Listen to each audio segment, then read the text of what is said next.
Todos hemos venido a alabar al Señor, ¿verdad? Amén. Oremos ahora. Señor buen Dios, estamos aquí con un espíritu de adoración, de alabanza, porque tú la mereces ahora y por los siglos de los siglos. Amén. Señor, somos indignos de estar ante tu presencia, pero gracias al sacrificio de Cristo Jesús, hoy podemos elevar estas oraciones, estas alabanzas, y tú las recibes de nosotros, como si nosotros fuésemos puros y santos, que no somos, por la sangre derramada de Cristo Jesús en la cruz del Calvario. Purifica nuestras vidas, Señor. Límpianos de toda maldad y llénanos de tu Santo Espíritu. Amén. En tu nombre lo pedimos. Amén. Muy bien, en el libro de Isaías, en el capítulo 64, verso 8, encontramos un verso maravilloso. Y dice: a pesar de todo, Señor, tú eres nuestro Padre. Nosotros somos el barro y tú el alfarero. Todos somos obra de tu mano. Gloria al Señor. Amén. Así que dice: sobre todas las cosas, a pesar de todo, a pesar de que a veces somos cabezones, a pesar de los problemas y las situaciones, ¿qué cosa es nuestro Padre? O sea, ¿qué cosa es nuestro Dios? Es nuestro Padre. O sea, tenemos la seguridad de que Dios es nuestro creador. Amén. Es nuestro formador. Amén. Es el que moldea nuestras vidas si nosotros se lo permitimos a Él. Amén. Y ese es el mensaje que Dios quiere darnos a nosotros en esta mañana. Mis hermanos, es impresionante ver cómo en los tiempos bíblicos, hablando un poco de la alfarería, habían elementos o utensilios en los hogares que eran utilizados con diversos propósitos. En aquellos tiempos era más práctica la vida. Hoy en día nosotros llenamos las casas, especialmente, no por criticar, las mujeres, de utensilios y cosas que a veces tú preguntas: mi amor, ¿y eso que compraste para qué? Ay, papi, es que estaba tan lindo. Y ya, y lo compró y lo puso ahí de adorno. Y ya, ¿y para qué sirve? De bonito.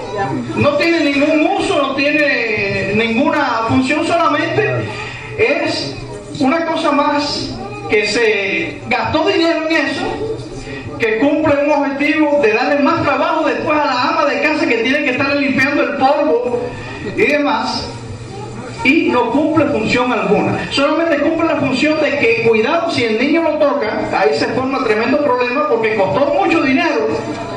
Y entonces a veces es causa de problemas, de pleitos, de discusiones. Desde el momento en que lo compró, ya con el esposo hay problemas, porque no tiene uso alguno, hasta el momento en que llega el día en que se rompe ese utensilio, o después ya se reemplazó por otro y fue puesto a un lado y dejó de tener esa importancia. Pero no así en los tiempos bíblicos, y más en esta mentalidad del Medio Oriente. Los vasos o los instrumentos que se utilizaban en los hogares cumplían diferentes funciones y estaban destinados para funciones específicas. O sea que si usted entraba allí en un hogar y en aquel tiempo una ama de casa estaba comprando algún utensilio, algún juego de vasos y demás, tenga cuidado que esos iban a ser utilizados en el hogar. No solamente cumplían una función ornamental, sino iban a ser funcionales en el hogar. Vamos a buscar allí en segunda de Timoteo, la segunda carta a Timoteo, capítulo 2, versos del 20 al 21. Y aquí vamos a ver estos instrumentos mencionados también en la palabra de Dios y aplicados a nuestra congregación. Leemos. En una casa grande no solo hay vasos de oro, de plata, sino también de madera y de barro, unos para los usos más nobles y otros para los usos más bajos. Si alguno se mantiene limpio, llegará a ser un vaso noble, santificado, útil para el Señor y preparado para toda buena obra. y huye de las malas pasiones de la juventud y esmérate en seguir la justicia, la fe, el amor y la paz, junto con los que invocan al Señor con un corazón limpio. Entonces vemos aquí que el apóstol Pablo está hablando que en una casa grande no solamente hay vasos. En otras versiones ustedes van a encontrar que dice no solamente hay instrumentos. La palabra griega instrumento, traducida como instrumento, también se puede traducir como vaso. Y muchas veces esa palabra griega utilizada como instrumento significa vaso del hogar. Así que existían muchos tipos de vasos. Así que estudiaremos cada tipo de vaso de acuerdo al lugar donde se colocaban, de acuerdo a lo que contenían. Y vamos a ver que en el contexto de Isaías, él dice que él es nuestro formador, nuestro creador. Por ejemplo, en la Biblia se mencionan 7 tipos de vasos. Primero, el que aquí se menciona, un vaso de honra. Aquí tengo la referencia bíblica que pudiera darles, pero me ahorra el tiempo, vamos a omitirla. Si después alguien la quiere, se la puedo facilitar. Así que tenemos los vasos de honra. Estaban también los vasos de misericordia. También se encontraban los vasos escogidos, vasos limpios, eran los cuartos, vasos quebrantados, los quintos, vasos de deshonra o viles, también, y los vasos de ira. O sea, eran los 7 tipos de vasos, de utensilios que se utilizaban o podíamos encontrar allí. Ahora, según vemos allí en la segunda carta de Timoteo, aquí Pablo nos dice que en el cuerpo de Cristo también hay ¿qué? También hay vasos que en la iglesia cumplen diferentes propósitos. Y vamos a estudiar cada uno de esos vasos en el contexto hebreo y en el contexto de la iglesia, o sea, su aplicación para hoy. En Isaías 43:13 nos dice que Dios es nuestro formador. Vamos a buscarlo. Si alguien me ayuda, por favor. Isaías 43:13. ¿Me puede ayudar, hermano?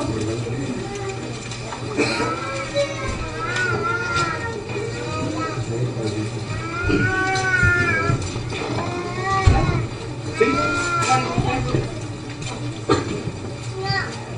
Aún antes que hubiera día yo era, no hay quien de mi mano libre. Lo que hago yo, ¿quién lo escarbará?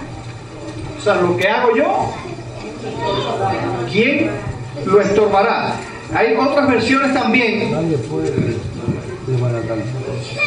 ¿Cómo es? Nadie puede desbaratar. O sea, lo que puede leerlo, Daniel, seguro es otra versión. Léalo de nuevo.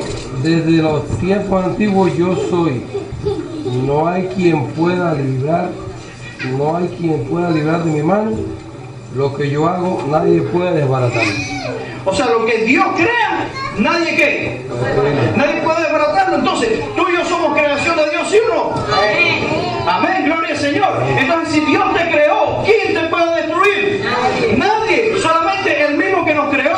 Si nosotros nos apartamos de Él, si nosotros decidimos ir en el camino de la desobediencia, entonces acarrearemos mal sobre nuestras vidas y habremos roto ese pacto que Dios creó con nosotros, y ahí mismo será nuestra ruina y seremos entonces los llamados vasos de ira que veremos al final.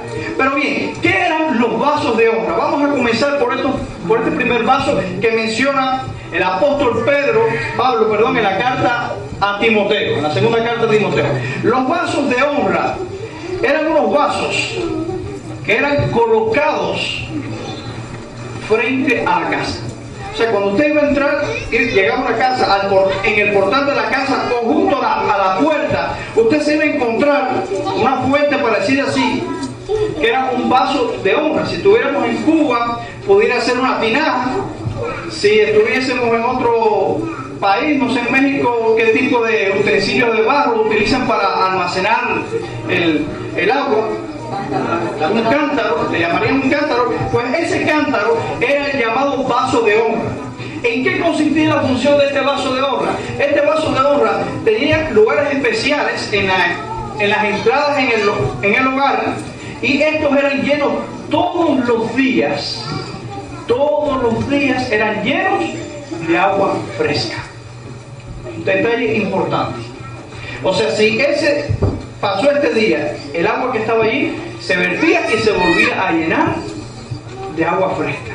Esto daba la oportunidad para aquella persona que llegaba a tu casa, ya fuera algún caminante, algún vendedor, algún vecino, pudiera allí en ese vaso de honra, pudiera saciar su sed en ese momento. Así que no tenía el invitado o la persona que llegaba a tu casa pedir agua, ya estaba a disposición ese vaso de honra que ya tú podías llegar y beber y saciar tu sed en ese momento. Así que era bien refrescante para el caminante, para el que iba a visitar tu hogar, llegar a tu casa, y cuando iba a entrar a tu casa, lo primero que se encontraba en el portal, a la entrada de la puerta, era ese vaso de honra lleno de agua fresca. ¿Y cuántas veces se cambiaba esa agua? Todos los días. Diaria se iba llenando. Mis hermanos, también estos vasos eran puestos a la entrada del templo. Eran puestos, y les invito a buscar en el Evangelio según San Juan, en el capítulo 7, vamos a ver allí la mención de algo maravilloso. O sea, en el templo también, recuerden que cuando se hacían las fiestas de la Pascua y los diferentes rituales que se hacían, festividades que se hacían en Israel, venían los transeúntes de diferentes partes de Israel, incluso viajaban kilómetros y kilómetros de otros países para poder estar en las fiestas solemnes que se conmemoraban allí en Israel. Y cuando llegaban allí al templo, también se encontraban con ese vaso de honra dispuesto allí para mitigar la sed del cansado. Busquemos allí San Juan capítulo 7, versos 37 y 39. Y leemos lo siguiente: en el último día, el más solemne de las fiestas, se puso de pie Jesús y exclamó: si alguno tiene sed, que venga a mí y beba. De aquel que cree en mí, como dice la Escritura, brotarán ríos de agua viva. Ahora, ¿en qué contexto Jesús está diciendo esto? Ahí se estaba celebrando esa festividad que conmemoraba precisamente a Cristo Jesús.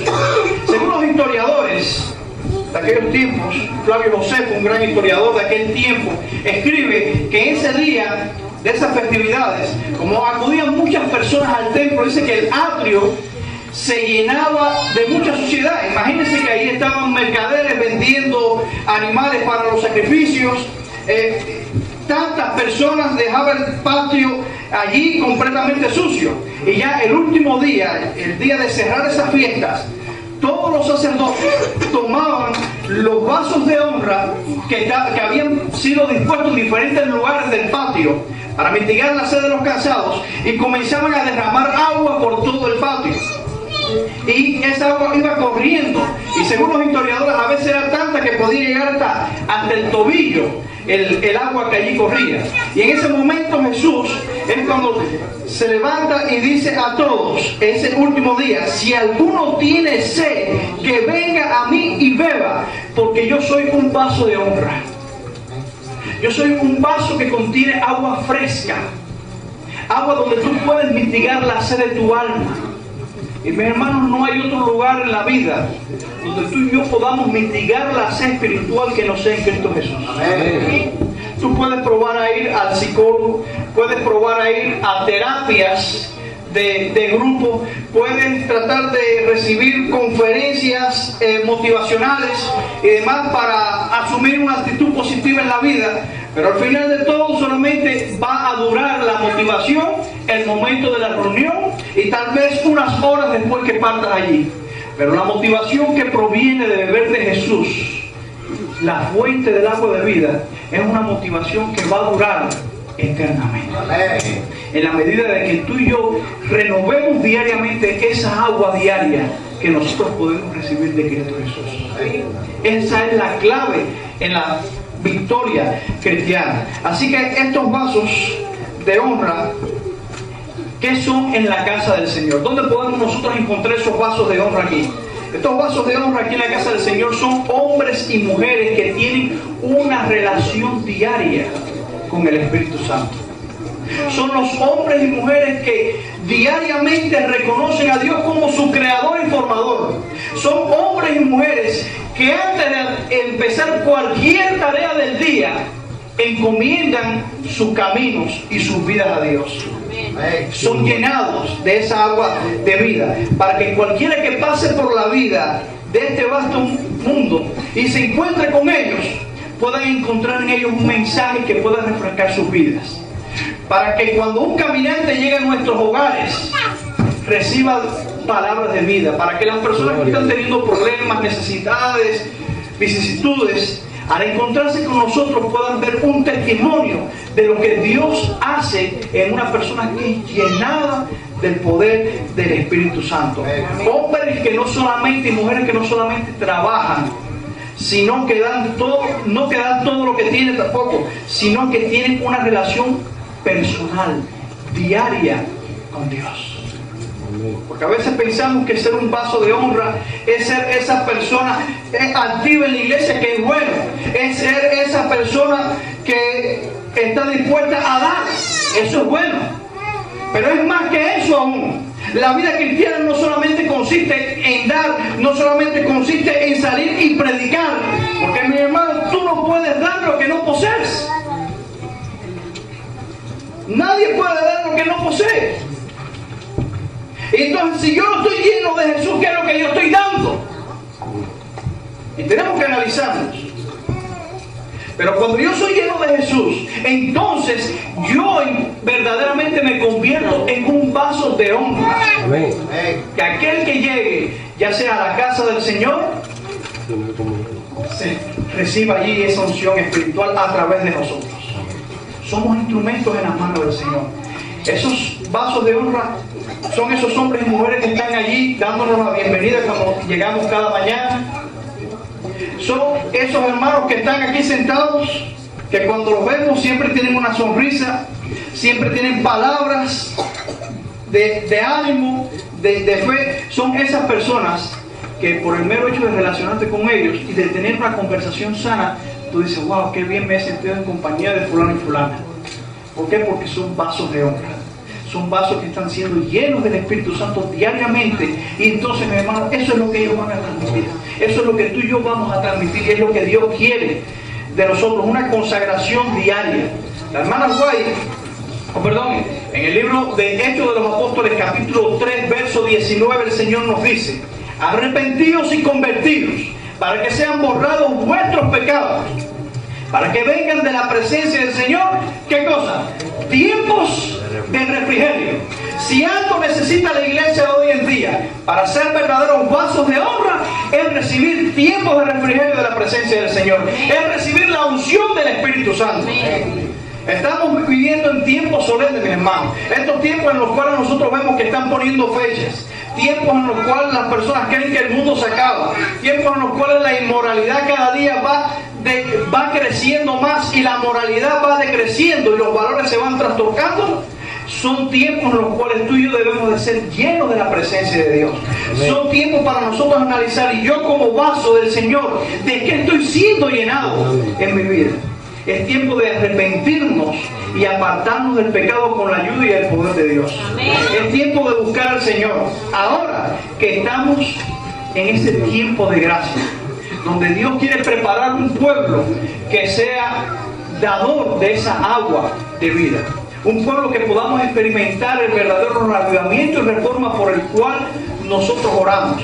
Pero para eso tenemos que renovar esa agua interna de nosotros diariamente. La mensajera del Señor nos dice lo siguiente: el mensaje del tercer ángel está creciendo hasta convertirse en un fuerte pregón. Y no debéis sentiros libres de descuidar el deber actual y todavía abrigar la idea de que en un futuro seréis los receptáculos de una gran bendición cuando se efectúe un maravilloso reavivamiento sin ningún esfuerzo de vuestra parte. Sí, porque habemos cristianos que conocemos las profecías, No, que el 21 de mayo se acaba el mundo. Yo sé que no se va a acabar. ¿Por qué? Porque el Señor dice que el día y la hora nadie lo sabe. Y estamos seguros en eso. Y teológicamente puede venir el que sea, que lo vamos a desarmar automáticamente. Pero eso no quiere decir de que yo esté entonces preparado para la venida del Señor. Cuidado con eso. Porque el conocimiento intelectual solamente nos informa, pero no nos transforma. Y si yo como vaso de Dios estoy siendo llenado de conocimiento, pero no me preocupo por tener una relación verdadera con Jesús, de nada me vale el conocimiento. Al final de los días se van a salvar muchas personas que nunca leyeron ningún libro del Espíritu de Profecía, que nunca estudiaron la fe de Jesús, que nunca escucharon un sermón, solamente la predicación de ese hermano que le va a dar a través del Espíritu Santo, y eso que va a recibir ahí lo va a capacitar para pasar por el gran tiempo de prueba y llegar a ser parte de los 144,000.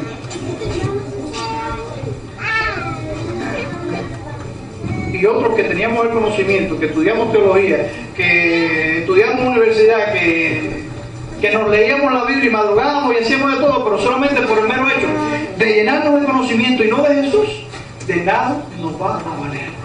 La palabra de Dios dice que aún a los escogidos, si fuera posible, trataría de engañar. Pero Dios quiere que nuestra suerte no sea así.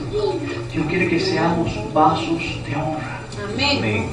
Que diariamente nosotros renovemos lo que hay en nuestro interior. Que seamos llenos del Espíritu de Dios. Os habéis de entregaros a Dios para que os haga vasos de honra aptos para su servicio. Hoy habéis de entregaros a Dios para que seáis vaciados del yo, vaciados de la envidia, los celos, las malas conjeturas, las contiendas, los chismes, de todo lo que deshonre a Dios. Hoy habéis de tener purificado vuestro vaso para que esté listo para el rocío celestial, listo para los chaparrones de lluvia tardía, pues vendrá la lluvia tardía y la bendición de Dios llenará cada alma que esté purificada de toda contaminación. Entonces, ¿qué es lo que tengo que hacer, Señor? Si al fin y al cabo la salvación es por gracia y yo no tengo que hacer nada. Nuestra obra hoy, mis hermanos, es de rendir nuestra alma a Cristo Jesús. Eso es lo que tenemos que hacer para ser cristianos. Es rendir, es tratar de relacionarnos con Jesús. Cuando nosotros queremos resolver algo, y es igual en todos los países y en todos los lugares, cuando usted quiere resolver algo, ¿usted qué trata de hacer? Relacionarse con la persona que le puede resolver. Si alguien está en un puesto de trabajo y es manager o es amigo del manager y puede, como decimos en Cuba, darle un palancazo para que usted pueda entrar ahí de empleado que usted hace con esa persona, empiezo a relacionarme con él. Y me llevo con Joana, no, Joana es ahora señor de médico. Wow, así que ya con ella voy a resolver. Con ella voy a resolver, así que me empiezo a relacionar con Joana. Pero ¿qué pasa? No es malo que hagamos eso, que nos arrimemos a personas que nos puedan reportar bendición, ¿verdad? ¿Es malo eso? No, lo malo es que tan pronto nosotros recibimos, ya resolví. Así que ya no visito más a Joana, ya no visito más a él, que me pasé en su bebé. Ahora en su rastra. Ahora en de rastra, ahora en un carro más grande. Y entonces, mis hermanos, nuestra relación con Jesús tiene que ser algo diario, capaz de que nosotros no solamente estemos para recibir, sino porque nos sintamos a gusto ante la presencia de Dios. Amén. Y eso lleva un proceso. El proceso de amistad no es una cosa que va a empezar de hoy por ahorita. Todo lleva un proceso en la vida, porque recuerden que Jesús es un ser espiritual puro y nosotros somos pecadores, así que va a haber una lucha interna entre nosotros, pero tenemos que seguir persistiendo en ese Señor. Y así que si tú y yo persistimos, van a venir esos tiempos de refrigerio en nuestra vida y vamos a ser idóneos para el bautismo del Espíritu Santo y diariamente vamos a estar llenos. El Espíritu Santo se va a derramar no para llenar personas, sino para desbordar personas. Amén. Que estén llenas ya de Él. El Espíritu Santo no va a venir para llenar lo vacío, sino para desbordar lo que está lleno de Él. Amén. Por eso es que debemos estar llenándonos ahora y no sentarnos a esperar. No, ahora cuando venga el reavivamiento y la reforma y se ponga la ley dominicana, ahora entonces sí yo me voy a poner la fila y entonces sí ya yo voy a dejar esas horas que yo trabajo los viernes de noche. No, ya me voy a poner para la cosa, porque mi hermano, si ahora en los examencitos estos prácticos estamos saliendo con una C, ya llevamos un mal índice académico ya. Difícilmente podamos coger una A o una B en la prueba final. Así que, mis hermanos, hablando en cubano, hay que ponerse para la cosa. Hay que ponerse para la cosa, dejar el cuento y pedir al Señor que nos ayude a ser vasos de honra. Dios no nos ha revelado el tiempo cuando va a terminar este mensaje o cuando va a terminar el tiempo de gracia. Nuestro deber, ¿cuál es? Velar, trabajar y esperar. Cuando usted está velando, está orando, ahí está implícito todo eso. Trabajar es predicar. Tú eres un vaso de honra. Que el que se llegue a ti, que salga saciado en ese momento. Y esperar. Mis hermanos, que es la parte más difícil del ser humano. Pero ahorita vamos a hablar de la espera. La palabra del Señor revela que el fin de todas las cosas está cerca y su testimonio es clarísimo, dice la sierva de Dios. Es necesario que cada persona tenga la verdad arraigada en el corazón, de modo que controle la vida, santifique el carácter, y el Señor estará dispuesto, obrando para llevar la verdad de la palabra inspirada y grabarla en el alma, de modo que los profesos seguidores de Cristo tengan un gozo santo y sagrado que puedan impartir a otros. Y bien, vamos ahora a los vasos de misericordia. Sigamos visitando allí la casa del alfarero y veamos ahora este tipo de vasos de misericordia. O sea, ¿a quiénes Dios llama vasos de misericordia? Vamos a buscar allí en Romanos, en la carta a los Romanos, capítulo 9, versos 23 y 24.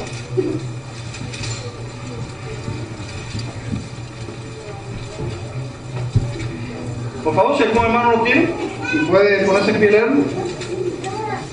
Cuando yo menciono un texto, automáticamente un hermano levántese y ponga el pie. Sí, hermano, léalo. 9:23, ¿verdad?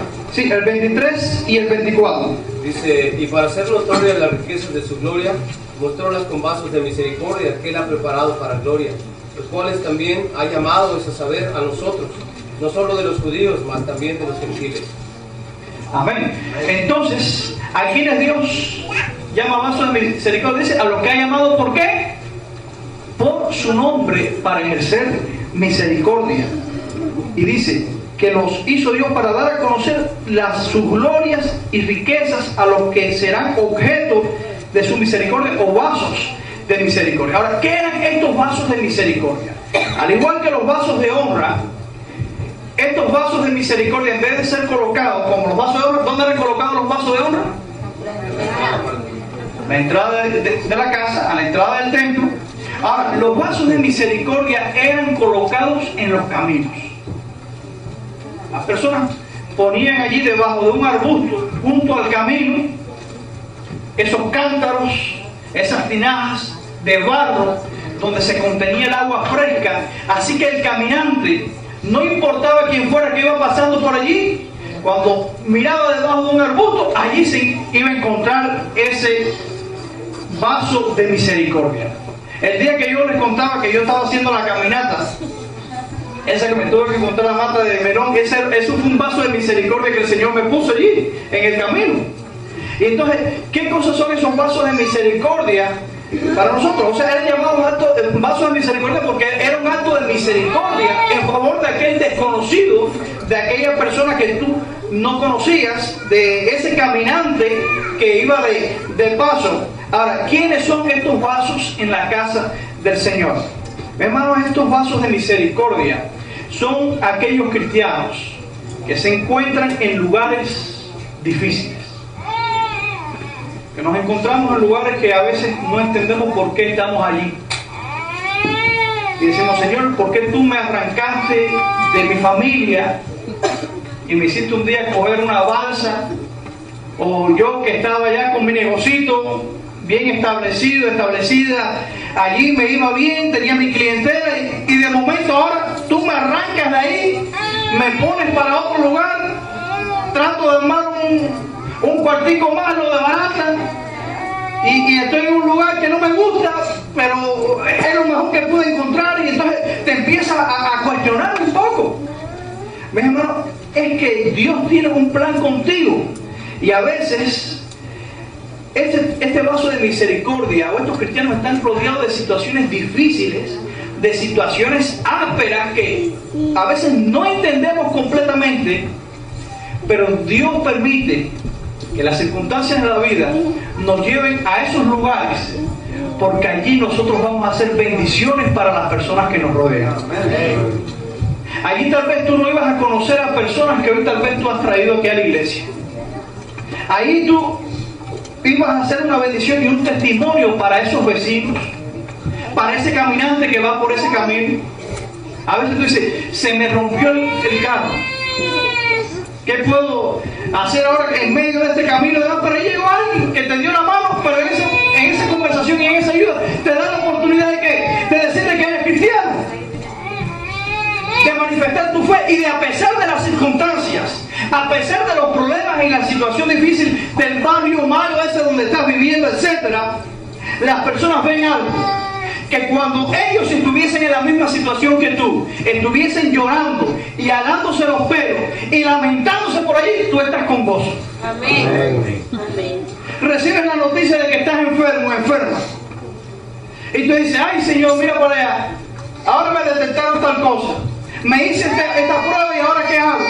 Ahora me mandan por un hospital, ahora empiezan las pruebas, seguramente me tienen que chequear, seguramente me tienen que operar y te operan. Entonces, Señor, ¿por qué estoy pasando por esto?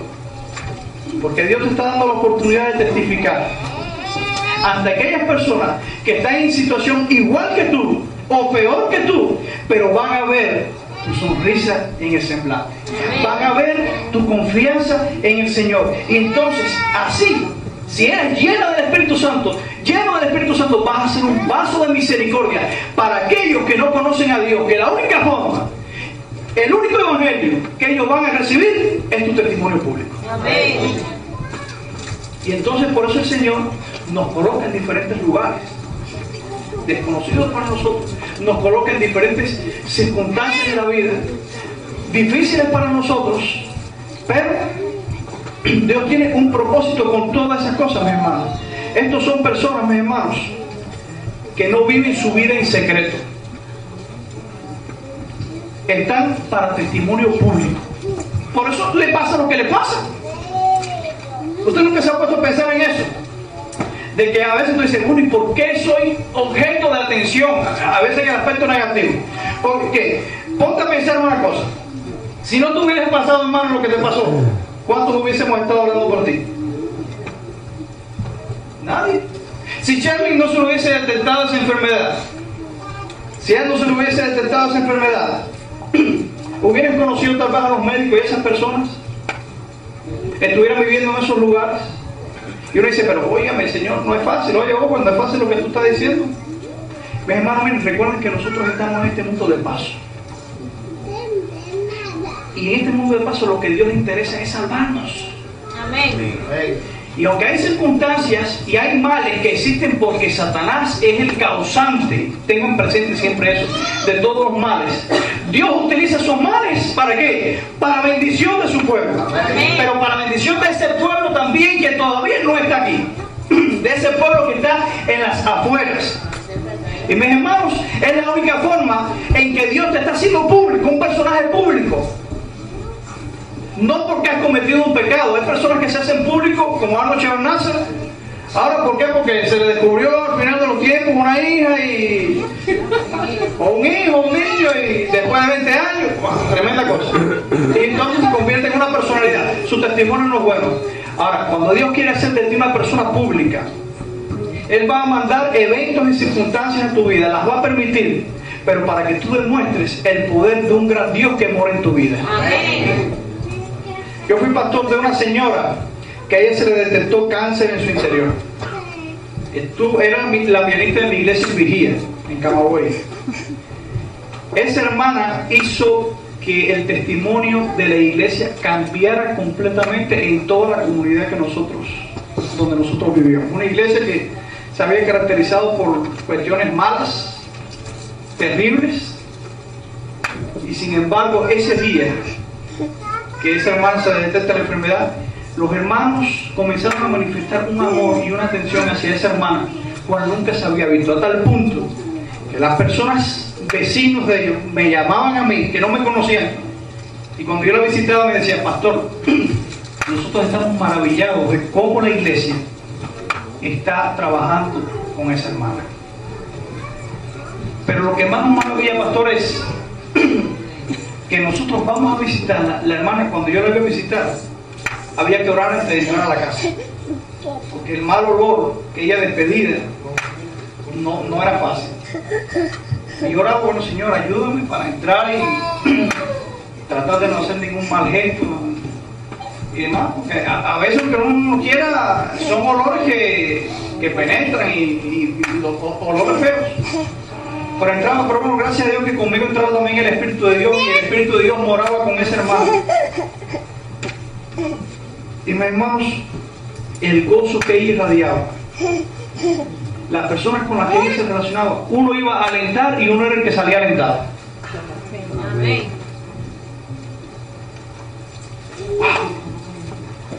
Esa mujer era un verdadero vaso de misericordia. Amén. Así que, hermanos, no nos aflijamos por las circunstancias que podamos estar viviendo o por vivir.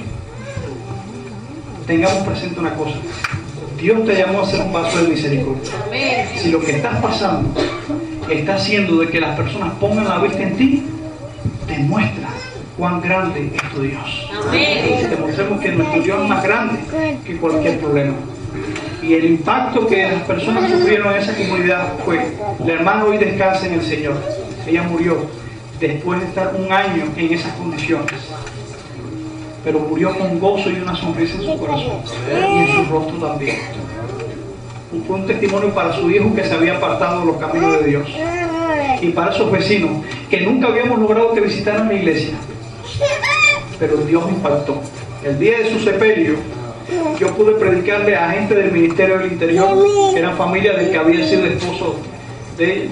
Pude predicarle a personas de diferentes círculos sociales de Camagüey, y solamente por ese testimonio. Y lo único que se comentaba entre los mundanos y también los de la fe era la fe y la confianza que esa hermana tuvo en Dios hasta el último momento. Amén. Esas personas recibieron su evangelio a través de ese vaso de misericordia. Y mis hermanos, a veces en la vida Dios va a remover de nuestros lados diferentes cosas para hacernos dar ese testimonio. Ahora, el tercero, los vasos escogidos. Vamos a ver aquí en Hechos capítulo 9, versos del 1 al 19. Ese sí no lo vamos a leer. Todos conocemos esa historia. Es la historia de la conversión del apóstol Pablo, ¿verdad? Esta conversión fue algo maravillosa. Y el versículo 15, lo vamos a leer ahorita, nos dice algo. El Señor se le aparece a Pablo. Todos conocemos que Saulo de Tarso era perseguidor de la iglesia. Conocemos que iba en ese momento a Damasco con cartas para tomar prisionero a todos los cristianos, meterlos a la cárcel, etc. Y ahora de momento en el camino que va a Damasco se le aparece el Señor y Pablo cae en tierra. ¿Ok? Recibe la visión del Señor. El Señor le dice: mira, ve allí a Damasco, allí te vas a encontrar con un hombre que se llama Ananías. Él va a orar por ti y entonces yo voy a aliviar un poco tus ojos. Así lo hizo. Y en el momento que él se dirigía ahora a Damasco, no a matar ni perseguir cristianos, sino a buscar la salvación a través de un cristiano, Dios ahora le está devolviendo la llamada o llamando a Ananías y le dice: oye, Ananías. Y dice: oh, aló, Señor, ¿cómo estás? Aquí en contacto, siempre en línea directa contigo. Ok, perfecto, mira, para tu casa te mando a un personaje que quiero que ores por él para que yo lo sane. Su nombre es Saulo.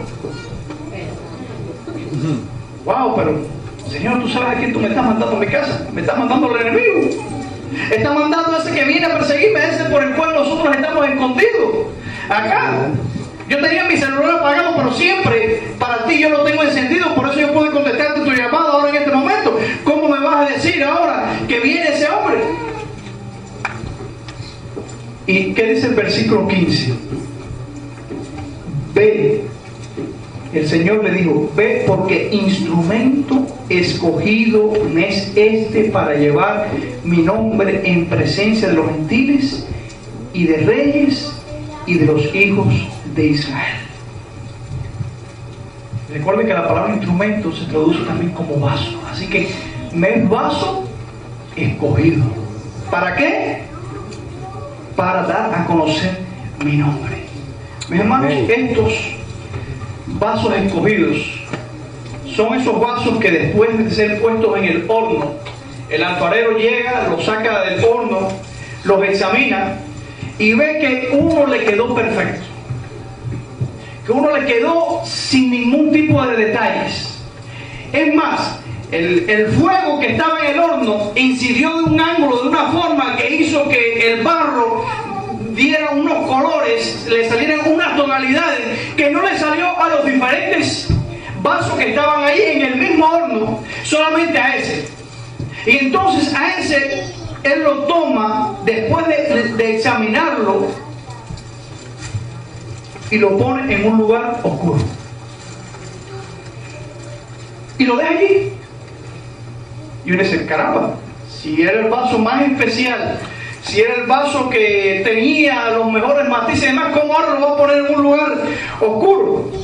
Pues bien, lo pone en un lugar oscuro hasta el momento, hasta que llegue el día o el lugar especial para exhibirlo o para venderlo. Y cuando llega ese cliente especial, ese día especial para sacar ese jarro, entonces el alfarero, cuando llega ese cliente, busca ese vaso, se lo presenta al cliente, y si el cliente lo quiere, él le dice, ok, yo te lo voy a dar, pero antes tengo que hacer algo. Todos tienen que saber que ese vaso lo hice yo. Y le va a hacer así, le va a grabar su nombre, le va a poner su autógrafo, para que no haya plagio. Mis hermanos, cuando Dios nos llama, cuando Dios nos escoge para una misión especial, Dios va a hacer que en nuestra vida todos se den cuenta de que hemos sido llamados por Cristo Jesús. Amén.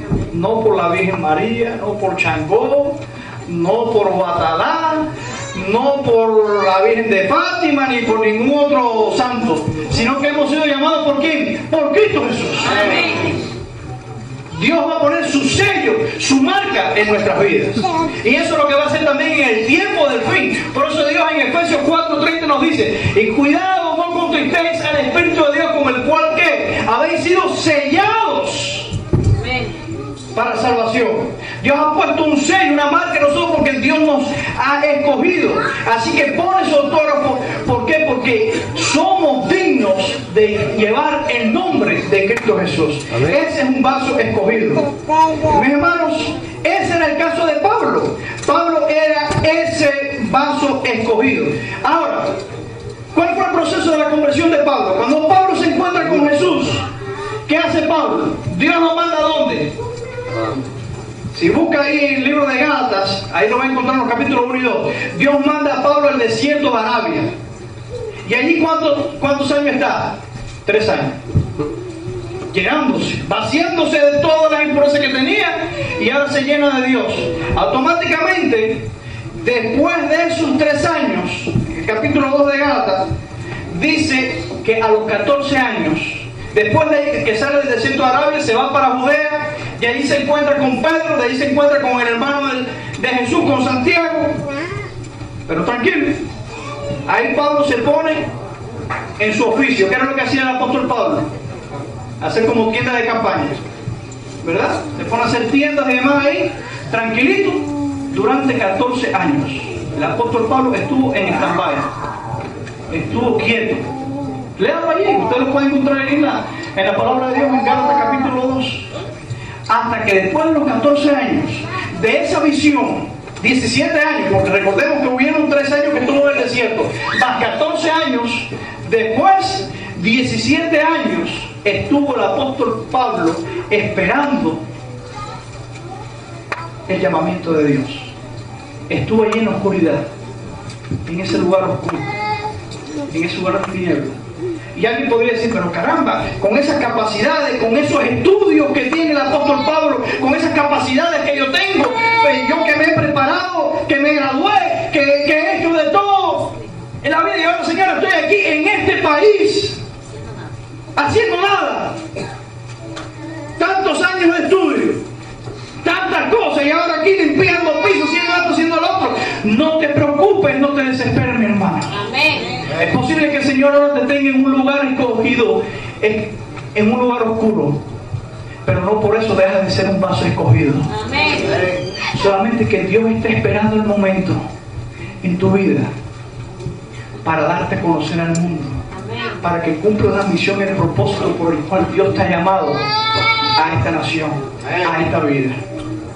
Una de las características del pueblo de Dios en Apocalipsis 12:17 dice: aquí está la paciencia de los santos. Tenemos que saber esperar en la vida. A veces nos desesperamos.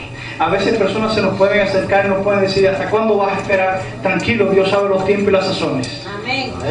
Dios sabe el momento adecuado para cada cosa.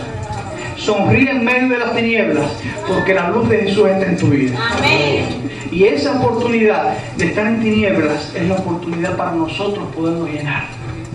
Esos vasos escogidos son aquellos hermanos que están aquí sentados, que aparentemente a veces no hacen nada en la iglesia, a veces no toman ninguna participación, pero que están en un lugar oscuro. Llénate de la presencia de Dios, llénate del Espíritu Santo. El apóstol Pablo tuvo esos 14 años, pero no estuvo inactivo. Estuvo orando, meditando, buscando la presencia de Dios, hasta que el Señor vio que ya estaba preparado y dijo: ven, que ha llegado tu hora. Amén. Ha llegado tu momento.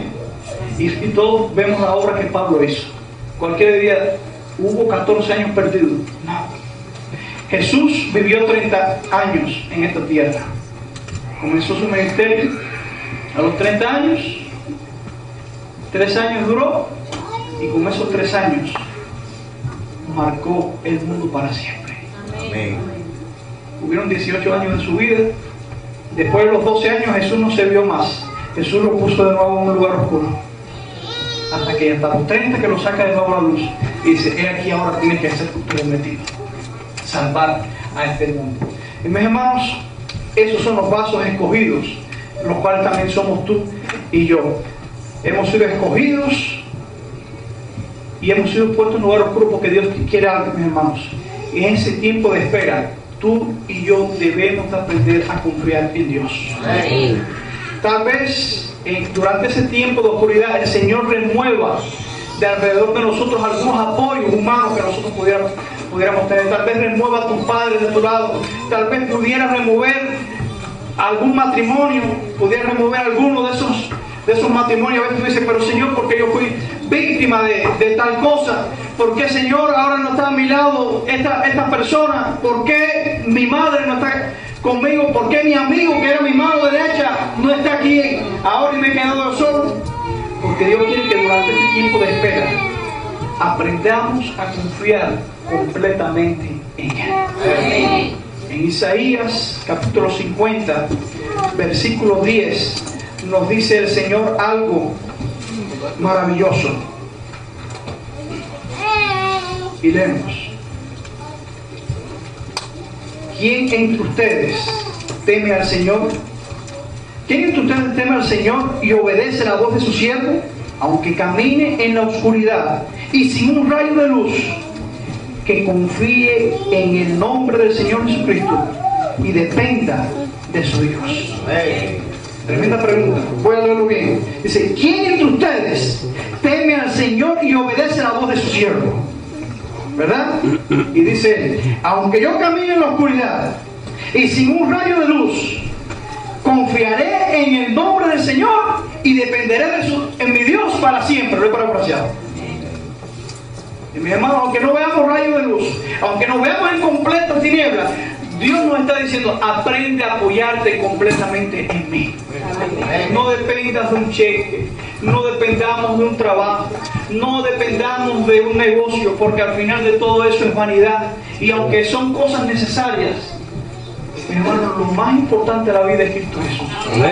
Y entonces ahí es donde tenemos que aprender a depender tú y yo. Mis hermanos, el cuarto vaso eran los vasos limpios. Estos vasos limpios eran los vasos de honra que por el demasiado uso ya se habían desgastado, habían perdido sus orejas, las agarraderas, la boca de esos frascos se había ya desgastado o partido, pero aún así tenían un uso. Y hay evidencia bíblica para eso, donde estos vasos ya desgastados y demás eran limpiados, y entonces en ellos eran llenos de granos y demás, y eran con los que se llevaban las ofrendas al santuario. Esos eran los vasos limpios que al fin de año entonces los ministros del templo los llevaban nuevamente a la casa del alfarero para ser reparados nuevamente, o sea que no se desechaban. A veces puede encontrarse un hermano ya que por su edad diga, ya yo he servido tanto a Dios, ya mi vida se ha acabado. No, tú todavía puedes almacenar una ofrenda para Cristo Jesús. Tú todavía tienes una misión, un propósito. Pero ahora estos vasos limpios también eran los vasos quebrantados, porque ya estaban rotos, ya les faltaban alguna parte, estaban cuarteados, y estos vasos de honra que son llevados al templo ahora con sus ofrendas, son llevados a casa del alfarero para pasar por un proceso de restauración de 4 etapas. Ahora, estos vasos iban a ser reparados. En la vida, mis hermanos, nosotros sufrimos caídas, golpes, chascos, fracasos y demás que a veces quiebran nuestra fe un poco. Pero el Señor aún así dice, yo tengo un plan contigo, no te desanimes. Y aquí van los 4 pasos. Primero, lo que hacía el alfarero era vaciar ese frasco. O sea, todo sedimento o sustancia tenía que ser vaciado. Nada del pasado debía de quedarse. Y mis hermanos, así tiene que suceder en nosotros. Tú y yo queremos ser restaurados con Cristo Jesús. Debemos de ser, ¿qué cosa? Vaciados de lo negativo de este mundo y ser llenos de Jesús. Segundo, el segundo proceso era ser lijados y cepillados, para sacar todas las impurezas por fuera y por dentro con lijas ásperas y cepillos duros. Este es el proceso de la humillación en nuestras vidas. A veces el Señor hace que nosotros nos humillemos, nos humille, porque es la única forma que nosotros podemos reconocer nuestros pecados y pedir su ayuda para apartarnos del mal. Y mis hermanos, es la única forma, a través de la humillación, como nosotros podemos llegar a ser lo que un día fuimos, o mejores aún. Tercero, después ya que han sido lijados y procesados, viene la reconstrucción.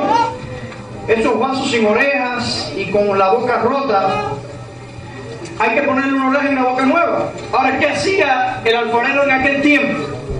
Iba al campo y conseguía unas sanguijuelas.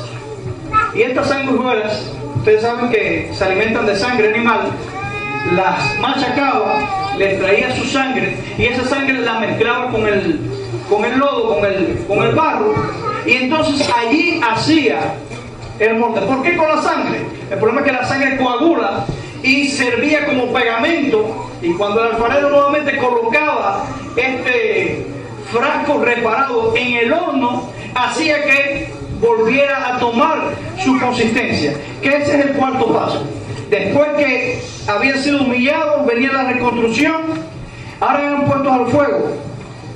Y ahora tú me dirás, bueno, no es fácil, después de una humillación tan grande, una prueba tan grande para probar si el trabajo de restauración es duradero o no, hay que pasar por el fuego. A veces uno dice, bueno, ya yo pasé una prueba en mi vida, ¿por qué tengo que pasar otra segunda prueba? Cuando yo me convertí a Cristo Jesús tuve que dejar tantas cosas y demás, ¿y por qué ahora después de tantos años? Cuando yo supuestamente estoy estable espiritualmente, todo me va bien espiritualmente, tengo hogar, casa, trabajo, todo estable supuestamente, ahora me viene a suceder tal cosa. Es que en el proceso de la vida, nuestras orejas se quebraron, nuestra boca se quebró, nos contaminamos, Y el Señor le dijo, ¿qué va? Por ya tú te me estás echando a perder un poquito. Te me estás poniendo sucio, te me estás envejeciendo, no, tengo que restaurarte. Y Dios va a comenzar a lijarte, te va a comenzar a preparar. Va a buscar esas sanguijuelas. Va a utilizar esa sangre que es la sangre de Cristo Jesús. Amén. Que es la única capaz de ayudarnos a restaurar. Pero aún así el Señor dice, bueno, ya te he puesto estos elementos, ahora tú necesitas ser pasado por fuego para ver si esa obra que yo he hecho en ti realmente va a permanecer en ti. Mis hermanos, ahí somos pasados por el fuego de la humillación nuevamente. Es cuando pasamos nuevamente por pruebas en nuestra vida, de nuevo, donde pensábamos que ya más nunca nos iba a pasar tal cosa. Ahí volvemos a experimentar una prueba. Pero mis hermanos, en Isaías 43, 2 al 3, el Señor nos dice, cuando pases por las aguas, yo estaré contigo. Amén. Y si por los ríos, no te anegarán. Cuando pases por el fuego, no te quemarás, ni la llama arderá en ti. Porque yo, Jehová, Dios tuyo, el Santo de Israel, soy tu Salvador. A Egipto he dado por rescate, y a Etiopía y a Seba por ti. Y gloria a Dios por eso mismo. Porque Dios está con nosotros. Es verdad que vamos a pasar por fuego, vamos a pasar por la llama de la prueba, pero Dios es nuestro rescate. Es la garantía de que si confiamos en Él, seremos restaurados completamente. Mis hermanos, también Daniel dice, en un momento de prueba en su vida, Daniel había pasado diferentes pruebas en su vida. Cuando llegó a Babilonia, la prueba de la alimentación, le podía costar la vida el ser fiel a Dios. ¿En qué detalle? En el simple detalle de no comer alimentos que el Señor había dicho que no debían de comerse. Pero cuando uno se propone ser fiel a Dios, uno tiene que ser fiel en todo, hasta en lo pequeño, porque la fidelidad en las cosas pequeñas nos va a preparar para las pruebas grandes. Si Daniel se hubiese comido ese arrocito con salsita de puerco, ese taquito de carne de cerdo, esa tortillita ofrecida a un Dios pagano en vez de Cristo Jesús, cuando se hubiese presentado la otra prueba más grande, el diablo dice, bueno, si ya yo me lo llevé con una tortilla contaminada, así que cuando vea el horno de fuego, así que entonces se me va a rajar en dos. Pero miren la respuesta de Daniel. He aquí, nuestro Dios a quien servimos puede librarnos del horno de fuego ardiendo, y de tu mano, oh rey, nos librará. Y si no sepas, oh rey, que no serviremos a tus dioses, ni tampoco adoraremos la estatua que has levantado. Y gloria a Dios por eso, mi hermano. Entonces, ¿quiénes son estas personas, mis hermanos? Son cristianos, hombres y mujeres que después de haber trabajado mucho en la obra del Señor, pudieran estar cansados, desgastados, quebrantados por el dolor, por las decepciones, pero vienen al Señor para ser restaurados, para ser renovados nuevamente. Mis hermanos, Dios nos está llamando en este momento. Hay dos vasos que no voy a tocar, son los vasos de deshonra o vasos viles, que son estos vasos que eran utilizados para los desperdicios, ya sean humanos o la basura del hogar, pero aún así cumplían una función propia, pero tenían una cosa: la basura no podía permanecer mucho tiempo en ellos, había que botarla. En este mundo hay mucha basura que está llenando nuestros vasos de cosas que no edifican. Es tiempo de dejar de ser vasos viles, es tiempo de dejar de ser vasos de deshonras y ser un vaso de honra. Por eso, mis amados, vamos a alabar el nombre de nuestro Dios. Vamos a buscarle a Él para poder ser llenos de su Espíritu Santo, para no llegar a ser un vaso de ira. Ese vaso de ira que era aquel que después que pasaba por el proceso de restauración, que después que pasaba por el proceso de fuego, no se le pegaban los elementos nuevos que había adquirido, y entonces ya eran desechados y eran destruidos completamente. No había remedio para ellos. Pero gloria a Dios, porque yo estoy seguro en el nombre del Señor de que aquí no existe ningún vaso de ira. Aquí todos somos vasos de honra para la gloria de nuestro Dios. Pero quiero decirte algo, y es que el Señor no puede moldear y modelar nuestras vidas para honra lo que nunca ha sido colocado en sus manos. Así que Dios no nos puede modelar a menos que tú y yo nos pongamos en las manos del Señor. ¿Cuántos quieren ser un vaso de honra en esta mañana? ¿Cuántos quieren ser renovados por el poder del Espíritu Santo? Yo quiero ser un vaso de honra. Yo quiero ser un vaso de misericordia. Yo quiero ser un vaso lleno del poder del Espíritu Santo. Quiero ser un vaso restaurado. Que aunque ahora esté quebrantado por el pecado, por las situaciones de la vida, que yo pueda hacer ese testimonio viviente en este tiempo. Alabemos el nombre de nuestro Dios. Que si en la medida que nosotros cantamos, sentimos el llamado de Dios de hacer su voluntad, tengo una oración. Pongámonos de pie y adoremos a nuestro Dios.